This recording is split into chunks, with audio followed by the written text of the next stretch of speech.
Hello students, જય સ્વામિનારાયણ. આજે આપણે ભણવાનું છે ગતિનો પ્રથમ નિયમ, ફર્સ્ટ લો ઓફ મોશન. બરાબર છે. તો કે જો આપણે આગળ જે વસ્તુ ભણી ગયેલા છીએ, ગતિ છે, બરાબર છે, પછી એ સમપ્રમાણમાં ગતિ છે, વિષમ પ્રમાણમાં ગતિ છે, બરાબર છે, આ બધું આપણે ભણી ગયેલા છીએ. પછી આગળ આવતા વાત કરતા હતા આપણે કે કોઈ પણ વસ્તુ જ્યારે ગતિમાં હોય ત્યારે એની ઉપર કોઈ બાહ્ય બળ ન લાગે ત્યાં સુધી એ અચળ ગતિમાં રહે છે. બરાબર છે, અચળ ઝડપથી ગતિ કરે છે. આ બધી વસ્તુ આપણે અને ઢોળાવાળી ગતિ હોય, બરાબર છે, ત્યારે એની ગતિ વધી જાય છે.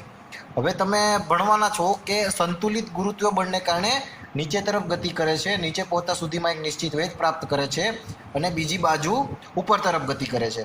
જો આકૃતિમાં બતાવ્યા પ્રમાણે આપણે જોઈએ અહીંયા, તો કે માની લો કે આપણી પાસે એક સપાટી છે, બરાબર છે, આ અમુક ઢાળ પેલો છે તમને, આ એનો જેટલો સેમ ઢાળ તમને અહીંયા આપેલો છે, બરાબર છે. અહીંયા તમે માની લો કે અમુક ઊંચાઈ છે અહીંયા, બરાબર છે. હવે અહીંયા તમારે લખોટી રાખવાની છે, આ ઢાળ ઉપરથી અહીંયા નીચે ગબડાવવાની છે. હવે જો ગબડતી આ લખોટી અહીંયા નીચે સુધી આવશે, પછી એ એટલો બધો ગુરુત્વીય પ્રવેગ પ્રાપ્ત કરી લેશે, બરાબર છે, એટલો બધો વેગ પ્રાપ્ત કરશે, અહીંયા નીચે સુધી પહોંચશે તો એની ઉપર ગુરુત્વ બળ લાગે છે, ગુરુત્વાકર્ષણ બળ જે લાગે છે, તો એ ગુરુત્વાકર્ષણ બળને આધારે એટલો બધો વેગ પ્રાપ્ત કરશે, એ વેગથી એ અહીંયા બીજી તરફ ઉપર સુધી ચડશે, બીજી તરફ ઉપર સુધી ચડશે. અને કેટલી ઊંચાઈએ પહોંચશે, તો કે જેટલી ઊંચાઈથી એને છોડવામાં આવેલી હતી એટલી જ ઊંચાઈ સુધી તમારી જે લખોટી છે એ એટલી જ ઊંચાઈ સુધી આ બાજુ આટલી ઊંચાઈ અહીંયા પહોંચશે, બરાબર છે, અહીંયા સુધી એ ગતિ કરશે, બરાબર છે. ઢાળ આપણી પાસે સરખો ઢાળ હતો, અહીંયા જેટલો ઢાળ તમે રાખેલો છે એટલો ઢાળ તમે આ જગ્યાએ બી રાખેલો છે. ઢાળ ગમે તેટલો હશે એનાથી કોઈ પ્રોબ્લેમ નથી, કેમ કે આની ઉપર જેટલો ગુરુત્વ બળ લાગે છે એ ગુરુત્વ બળને કારણે એટલો વેગ પ્રાપ્ત કરે છે કે આ બાજુ જેટલી ઊંચાઈથી એને છોડવામાં આવેલી છે એટલી જ ઊંચાઈ સુધી પાછી પહોંચવાની તૈયારી કરશે, એટલે એટલી ઊંચાઈ સુધી એ પહોંચી શકે છે. હવે માની લો કે તમે ઢાળને ઘટાડતા જાઓ છો, બરાબર છે, એટલે કે તમે આ જે ખૂણો છે એ ઘટાડી નાખ્યો છે, એટલે તમારો ઢાળ શું થઈ ગયો, લાંબો થઈ ગયો, ઢાળનું અંતર છે એ વધી જાય છે, બરાબર છે. ઢાળ જેમ નીચો થાય છે એમ ઢાળનું અંતર અહીંયા ઊંચાઈ સુધી પહોંચવામાં ઢાળનું અંતર કેવું થાય છે, તો કે વધી જાય છે. પણ જ્યારે આ લખોટી અહીંયાથી તમે છોડશો ત્યારે આ ઢાળ ઉપર એ લખોટી જે ઊંચાઈ અહીંયા પહોંચી હતી એ જ ઊંચાઈ સુધી પહોંચવા માટે વધારે અંતર કાપશે, બરાબર છે. એ શું કરશે, તો કે વધારે અંતર કાપશે. એટલે તમે જો આ વસ્તુ તમે આગળ ને આગળ પુનરાવર્તિત કર્યા રાખશો, બરાબર છે, તો તમે જેટલી વાર તમે ઢાળને વધારતા જશો એટલી જ વાર તમારો ઢાળ લાંબો થતો જશે, પણ એટલી જ વાર સામે એ લખોટી એ ઊંચાઈ સુધી પહોંચવા માટે એ વધારાનું અંતર કાપશે. એટલી જ વાર એ લખોટી એ ઢાળમાં ઉપર સુધી પહોંચવા માટે, અમુક ઊંચાઈ સુધી પહોંચવા માટે અમુક અંતર કાપશે, બરાબર છે, ખ્યાલ આવી ગયો. હવે એવું થાય કે આ ઢાળ અહીંથી આપણે લઈ લઈએ, આ ઢાળ બધા અહીંથી કાઢી નાખીએ, એટલે કે એને સમક્ષિતિજ કરી દઈએ. આપણે કયો ઢાળ કરી દઈએ, સમક્ષિતિજ ઢાળ કરી દઈએ. તો જો સમક્ષિતિજ ઢાળ છે, બરાબર છે, હવે જો આ લખોટી અહીંયા સુધી આવશે તો આ સપાટી પર એ આગળની તરફ ગતિ કરવા ચાલુ જ રાખશે ત્યાં સુધી એ ગતિ ચાલુ રાખશે કે જ્યાં સુધી એની ઉપર આપણે રોકવામાં નહીં આવે ત્યાં સુધી, બરાબર છે. પણ ઘણી વખત એવું થાય છે કે આ સપાટી અહીંયા સુધી આવીને અટકી જશે, કારણ કે એની ઉપર ઘર્ષણ બળ લાગે છે. શું લાગે છે? ઘર્ષણ બળ. પણ આપણે એવું કરીએ કે આની જગ્યાએ કોઈ લ્યુબ્રિકેન્ટ કે કોઈ ઓઇલ જો ચોપડી દઈએ તો આ સપાટી ઘર્ષણ રહિત થઈ જાય, અને ઘર્ષણ રહિત સપાટી ઉપર આ લખોટી બહુ લાંબા અંતર સુધી અંતર કાપશે, બરાબર છે. હવે આમ જોઈએ તો જો અહીંથી આપણે આગળ ભણી કે ગઈકાલે આપણે ભણી ગયેલા હતા સમતુલિત બળ અને અસમતુલિત બળ. તો જો જ્યારે આપણી જે આ લખોટી છે એ લખોટી એની ઉપર અમુક બળ લાગે છે, ગુરુત્વીય બળ, એ અહીંયા સુધી લાગશે, બરાબર છે. પણ પછી જો લખોટીની જે દિશા છે એ લખોટીની દિશા શું થશે, બદલી જશે. અને જેવી લખોટીની દિશા બદલી જશે તો એની ઉપર છે એ ગુરુત્વ બળ લાગવા માંડશે. અહીંયા જો ગુરુત્વ બળ લાગતું હતું તો એ દિશામાં જે અંતર કાપતી હતી, પણ આનું જે ગતિ છે કઈ દિશામાં થતી હતી તો ગુરુત્વ બળની દિશામાં, પણ અહીંયા ગુરુત્વ બળની ઉલટી દિશામાં એ ગતિ, બરોબર છે, ગુરુત્વ બળની ઉલટી દિશામાં ગતિ કરે છે. તો જો એ ગુરુત્વ બળની ઉલટી દિશામાં ગતિ કરશે તો એનું બળ કેવું થઈ જશે? અસંતુલિત થઈ જશે. અહીંયા માની લો કે ધન હોય તો અહીંયા કેવું થઈ જશે? ઋણ થઈ જશે, એટલે એનાથી ઊંધું થાય. તો એ બળ જ્યારે ઊંધું અહીંયા આવશે તો એ અહીંયા સુધી જ પહોંચવા દેશે એને. એની ગતિ, તમારી જે લખોટી છે એની ગતિ ક્યાં સુધી થશે? જ્યાં સુધી જેટલી ઊંચાઈથી અહીંથી છોડવામાં આવે છે એટલી જ ઊંચાઈ સુધી એ પહોંચશે, બરોબર છે. એટલે કેમ? તો કે એ બળ સંતુલિત થઈ જશે. પણ આ બાજુ જે એમને છે એ અસંતુલિત બળ લાગે છે. કેવું છે? અસંતુલિત બળ, બરોબર છે ને. આ બાજુ છે સંતુલિત બળ, બરોબર છે. એટલે આ અસંતુલિત બળ ત્યાં સુધી લાગશે જ્યાં સુધી એ અહીંયા આ સુધી પહોંચી શકવા દેશે, પછી આગળ વધવા નહીં દે. અને અહીંયા જો અસંતુલિત બળ કેટલું થઈ જશે? શૂન્ય થઈ જશે. અને જ્યારે અસંતુલિત બળ શૂન્ય થઈ જશે એટલે આ લખોટી, બરોબર છે, એ આગળની તરફ ગતિ કરશે. અને આ જે સપાટી છે કેવી છે? તો કે ઘર્ષણ રહિત હોવી જોઈએ. કેવી હોવી જોઈએ? ઘર્ષણ રહિત. નહીતર તો એવું થશે કે અમુક અંતર કાપીને જે આપણી પાસે જે લખોટી છે એ અમુક અંતર કાપીને પોતાની સ્થાને ઊભી રહી જશે, પણ એ ઘર્ષણ રહિત છે એટલા માટે શું થશે કે આ લખોટી આગળની તરફ ગતિ કરતી જ રહેશે જ્યાં સુધી એની ઉપર કોઈ બાહ્ય બળ આપીને એમને રોકવામાં આવે નહીં, અથવા તો એની ફરજ પાડવામાં ના આવે કે એમને બાહ્ય બળ આપવામાં જ ના આવે અને એ રોકાય જ નહીં, બરોબર છે. તો એના ઉપરથી આ છે, આ બધા જે ન્યૂટન છે, બરોબર છે, સર આઇઝેક ન્યૂટન, તમે રીતે વાત સાંભળેલું હશે, એનું નામ સાંભળેલું હશે. તો એમણે શું કર્યું તો કે તમે મૂળભૂત નિયમો રજૂ કર્યા કે બધા જો ઘણા બધા હતા, ગેલિલિયો છે, સર આઇઝેક ન્યૂટન છે, આ બધાએ ઘણા બધા અલગ અભ્યાસ કર્યા હતા અને એમના ઘણા બધા અભ્યાસના ઘણા બધા તારણો કાઢ્યા હતા. તો એ બધા તારણોને ભેગા કરીને સમજીને એ લોકોએ શું કહ્યું તો કે ગતિને સમજાવતા, એટલે ગતિમાન પદાર્થ હોય, કોઈ પણ પદાર્થ જે ગતિમાન છે એમની ગતિને સમજાવવા માટે એમને એમના મુખ્ય 3 નિયમો, મૂળભૂત નિયમો રજૂ કર્યા. એમાંથી જે આપણે આ પહેલો નિયમ ભણીએ એક વસ્તુનો ગતિનો પ્રથમ નિયમ, એટલે એને તમે શું કહી શકો? ગતિના પ્રથમ નિયમ તરીકે પણ ઓળખી શકો. તો ગતિનો પ્રથમ નિયમ શું છે તો આપણે એક વખત લખી લઈએ એટલે ખ્યાલ આવે કે દરેક વસ્તુ પોતાની સ્થિર અવસ્થા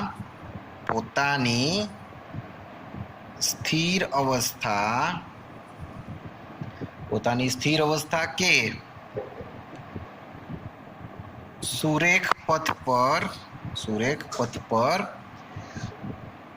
અચળ ગતિની અવસ્થા પર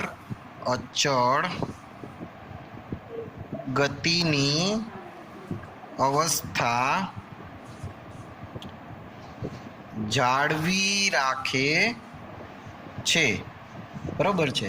જ્યાં સુધી તેના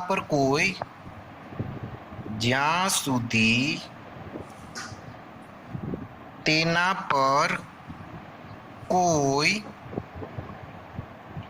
બાહ્ય બળ વડે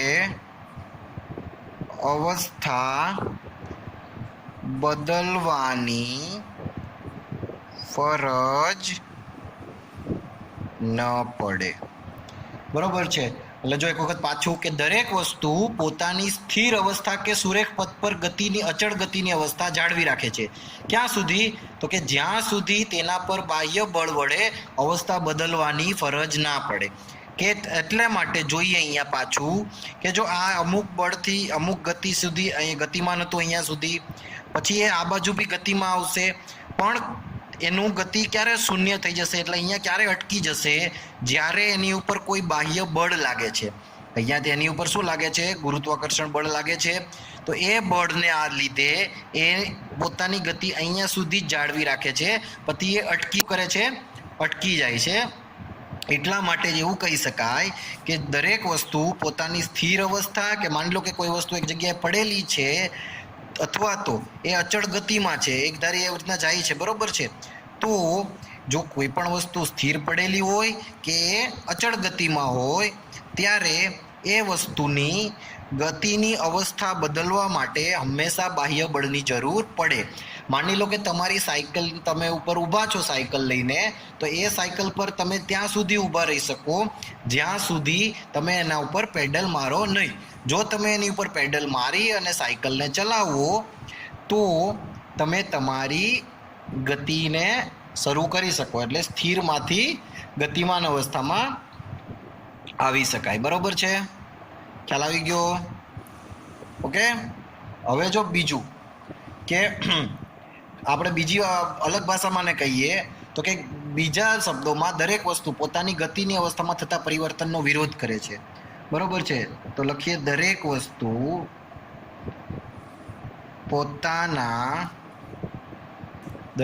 પોતાની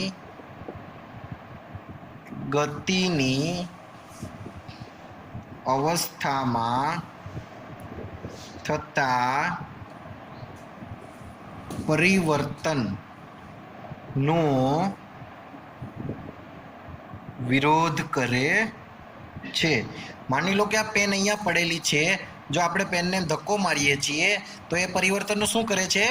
વિરોધ કરે છે. કારણ કે પેનની એવું છે કે પેન તો અહીંયા જ પડ્યું રહેવું છે, પણ આપણે એને બાહ્ય બળ લગાવીને એમને ધક્કો મારીને આ જગ્યાએથી બીજી જગ્યાએ પહોંચાડીએ છીએ. એટલા માટે પેન છે એ અહીંયા બી એક જાતનું બળ લગાડે છે કે એ અહીંથી ખસવા તૈયાર નથી, પણ આપણો જે બળ લગાડીએ છીએ આની ઉપર એ કેવું છે તો કે અસમતોલિત બળ છે. એટલે કે પેનના બળ કરતાં આપણું બળ વધારે છે, એટલે પેન એક જગ્યાએથી બીજી જગ્યાએ ખસી જાય છે. બરોબર છે. તો સમગ્રતા કોઈ પણ વસ્તુની સ્થિર રહેવાની અવસ્થા કે અચળ વેગથી ગતિમાં રહેવાની પ્રકૃતિને તો કે આપણે આગળ સમજીએ તો આથી, બરોબર છે, તો કોઈ પણ વસ્તુની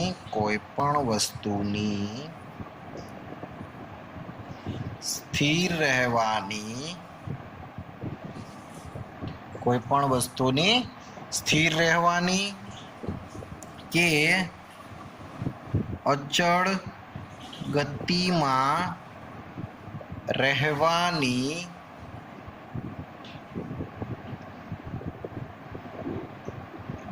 પ્રકૃતિને જડત્વ કહે છે. બરોબર છે, ને શું કહેવાય છે? જડત્વ.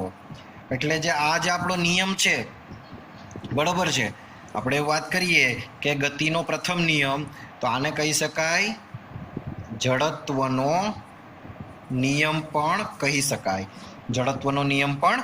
શકાય. ગતિનો પ્રથમ નિયમ છે એને આપણે જડત્વનો નિયમ પણ કહી શકીએ છીએ. બરાબર છે. જો આપણે જે મોટર કારની અંદર મુસાફરી કરીએ છીએ તો એ મુસાફરી કરતા વખતે આપણા ઉપર જડત્વનો નિયમ જ લાગે છે. બરાબર છે કે આપણે જ્યાં સુધી સીટની અવસ્થા, આપણે જે ગાડી ચાલે છે તો ગાડીની સાથે સાથે આપણે પણ ગતિ કરીએ છીએ. બરાબર છે. એટલે જો ગાડીની અંદર જે સીટ રહેલી છે એ આપણે એની સાથે સ્થિર અવસ્થામાં જ રહીએ છીએ. ક્યાં સુધી? જ્યાં સુધી ડ્રાઈવર બ્રેક ના મારે. અને જેવું ડ્રાઈવર બ્રેક મારે છે એટલે ગાડીની સાથે સીટ પણ સ્થિર અવસ્થામાં આવે છે. બરાબર છે. જો આપણે સાપેક્ષવાદની વાત કરી હતી કે માની લો કે આ તમે છો, બ્લેક છે તમે છો ને બ્લુ છે સીટ છે. બરાબર છે. હવે જો સીટ અને તમે એ બે એકબીજાની સાપેક્ષે સ્થિર જ છો. આ ગાડી હલનચલન પામે છે. ગાડી શું કરે છે? હલનચલન પામે છે. એટલે ગાડીની સાથે જે સીટ છે એ પણ ગતિમાં છે, પણ સીટની સાથે તમે શું કરો છો તો કે સીટની સાથે તમે કેવા છો તો કે સ્થિર છો. તમે બે સ્થિર છો એકબીજાની સાપેક્ષે, પણ સીટ જે છે એ ગાડીની સાપેક્ષે જોઈએ તો એ બંને કેવા છે? ગતિમાં છે. એટલે ગાડી છે એ સાથે સાથે સીટ પણ ગતિ કરે છે. બરાબર છે. પણ હવે જો થાય કેવું કે જ્યારે ડ્રાઈવર બ્રેક મારે છે, બરોબર છે, આ ગતિમાં છે, તમે એની સાથે છો, જ્યારે ડ્રાઈવર બ્રેક મારે છે એટલે સીટ બી ગાડીની સાથે સ્થિર અવસ્થામાં આવી જશે અને જેવા સ્થિર અવસ્થામાં છે આપણે સીટ પર અહીંયા બેઠા હોઈએ બરોબર છે એ સ્થિર અવસ્થામાં જેવી આવશે એટલે આપણે આગળની બાજુ આપણને શું લાગે છે ધક્કો લાગે છે એટલે આપણે આગળની બાજુ ગતિમાં આવી જઈએ છીએ બરોબર છે એટલે આપણું શરીર છે ને એ જડત્વના કારણે શું કરે છે તો કે ગતિમાન અવસ્થામાં જ રહેશે આપણું જે શરીર છે કેવું છે તો કે ગતિમાન અવસ્થામાં જ રહેશે એટલે જ્યારે પણ બ્રેક મારે એટલે સીધા આપણે આગળ આવી રીતના આગળની બાજુ નમી જઈએ છીએ બરોબર છે એ એનું કારણ છે કેમ કે જડત્વનો નિયમ લાગે છે એટલા માટે જ આપણે સીટ બેલ્ટનો ઉપયોગ કરીએ છીએ કે જેનાથી આપણે આગળની બાજુ ના નમી પડીએ અને ભટકાઈ ના પડીએ અને આપણને નુકસાન થાય નહીં ઓકે આ ખ્યાલ આવી ગયો આ તો ન્યૂટનની ગતિનો પ્રથમ નિયમ જેને જડત્વના નિયમ પ્રમાણે પણ ઓળખી શકાય છે બરોબર છે એક વખત જોઈ લેજો વાંચી લેવું ના સમજાય તો પૂછી લેવું ઓકે સિમ્પલ છે શાંતિથી વાંચજો એટલે ખ્યાલ આવી જશે ઓકે ચાલો થેન્ક યુ જય સ્વામિનારાયણ